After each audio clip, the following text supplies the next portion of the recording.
I'm Shelley Appleton. Welcome to How to Build Confidence and Trust in People and Horses. This is part 3. So just to recap, I asked 44 people who identified as wanting to build trust and confidence with their horses some questions, and what they have to say will change the way you understand the issue. So whilst we can sit around and talk about psychology of fear and confidence and trust, but what these insights do is they actually reveal the gaps in the practical things people need to do to tackle the issue. So again, I'm giving 2 insights from the study. So what I found were the main sources of people's vulnerability in the saddle. The number one thing, 55% identified thoughts of getting hurt again or getting hurt from what they had witnessed as being a main source of them feeling vulnerable. They didn't want to get hurt from what they'd seen.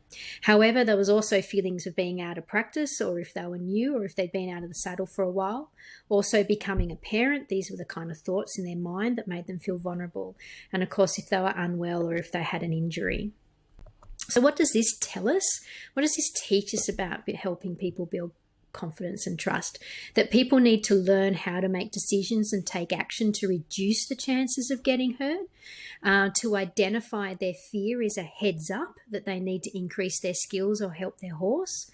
So that's what we need to take away from it. What it also means is that shaming people for feeling vulnerable and telling them that they're sooking or that they're being a coward or being a chicken or whatever. We have to stop people cowgirling up, or putting their big girl's panties on. We have to change this culture of the brave rider has to be replaced by the smart rider. Okay, the next insight is people's confidence in training horse behaviors.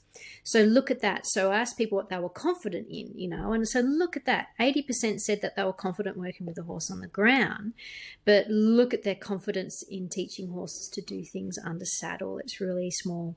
So it's really telling, right? Most people do not feel confidence influencing a horse's behavior under saddle. And it is no wonder then that they feel vulnerable riding, and that sense of vulnerability increases in more challenging situations with horses because they actually have no confidence in actually influencing the horse's behavior under saddle. So it really is it's just quite telling that there's a problem.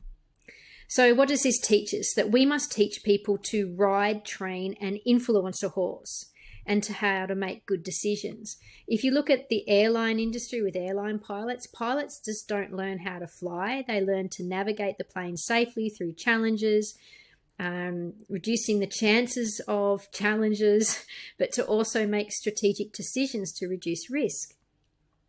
Therefore, thinking safety in riding is done by just focusing on teaching people how to ride and apply the aids is really ridiculous.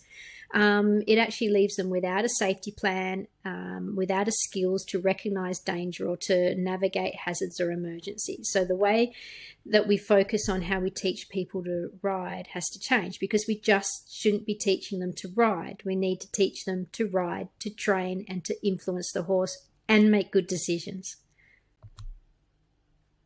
So this is to be continued. See part 3 for the next installment from insights from this study.